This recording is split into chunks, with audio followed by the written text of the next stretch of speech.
And as excitement comes towards us, we've got to start with the disappointment that falls behind us. Wembley. We're a rugby show, but first things first. You were there. Talk us through it. Yeah. Brutal? Yeah.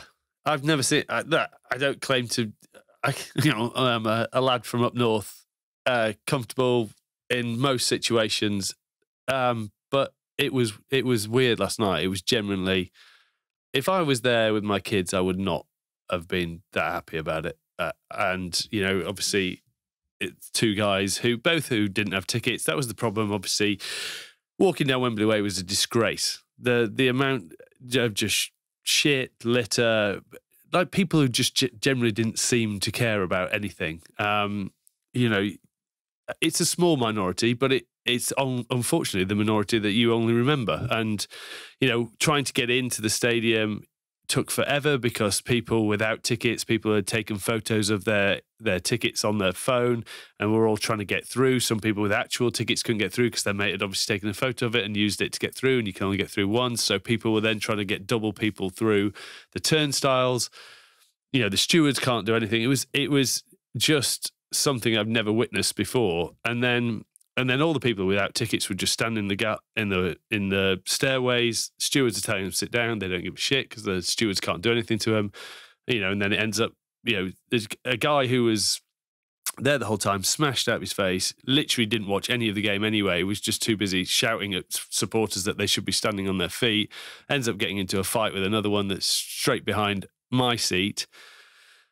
Hopefully you were looking at a situation where they were both drunk, they just fall over, then they get up and they go their separate ways. Then it got to a stage where this guy literally was trying to pile this guy in the face, and it was like, there's a 5-year, he must have been 5 with his dad, just trying to watch there. There was a 5-year-old there, there was a kid next to us, there was a kid on the other side crying because he couldn't see the game because of all the guys stood in the galleyway, and I had to sort of just pull these guys apart. I'm like, said to one of them, "What are you doing?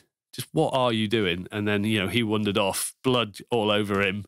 The guy on the floor had blood all over him. I was just like, these kids, what are they learning about going to a live football game? And it was, I was trying to put some balance on it, but there wasn't balance. It was just, and then going out and seeing the amount of smash bottles on the way out, the amount that you could feel people be nervous walking out of there. We all knew that if England won, it would be the best night ever. If they lost, it's like board up your shops. And why do we have to have that mentality? It's just absolutely ridiculous. And it was an unsavoury environment to be in. And I was saying I wouldn't have enjoyed being there if I had my kids there or anything.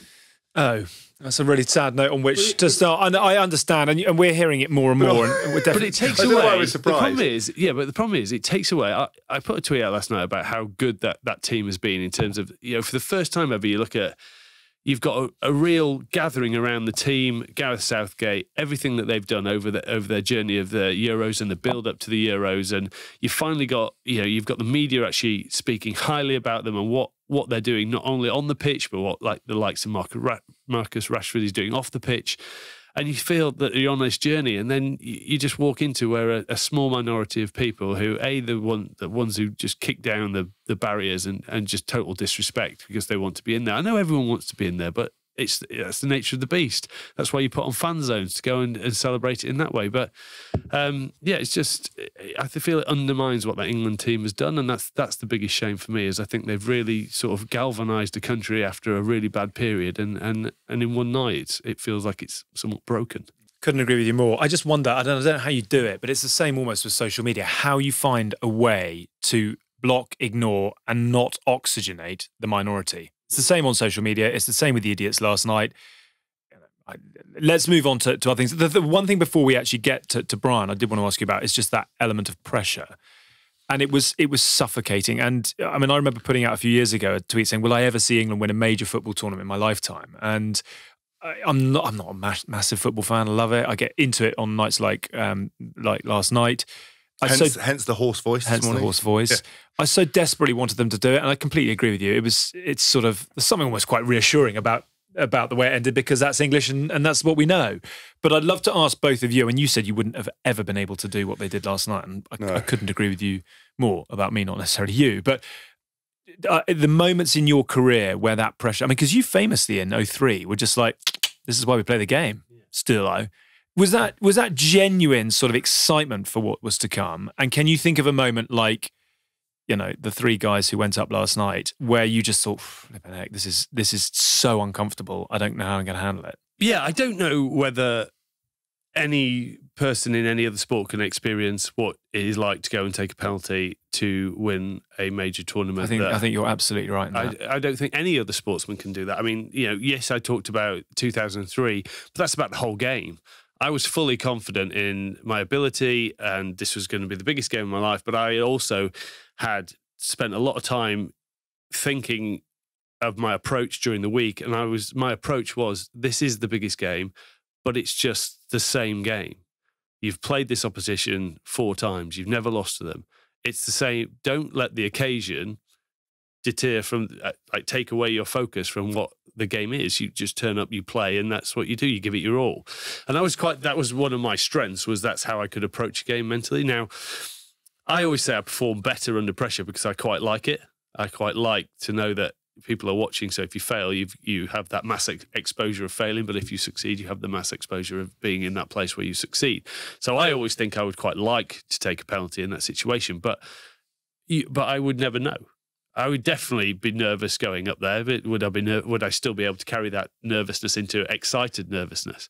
I think it's one of the most precious situations you could be in as a sportsman. You're playing a team sport, so majority of your life is based around the 11 people around you. And then for 30 seconds in your life, you don't have the Harry Kane follow-up, knock it back in, for what it is 30 seconds where you are completely isolated on your own in an environment that you're not supposed to be in because you're playing a team sport. So I think it's the unique, you know, I think all I've got is a massive amount of admiration for Rashford, Sancho, the guys who just stood up, all of them young, Saka, and went, I'll take one.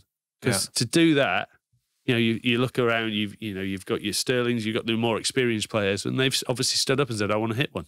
I think it was this is what everyone keeps saying, it was pre-picked based on what had happened in training, and Rashford hadn't missed in training.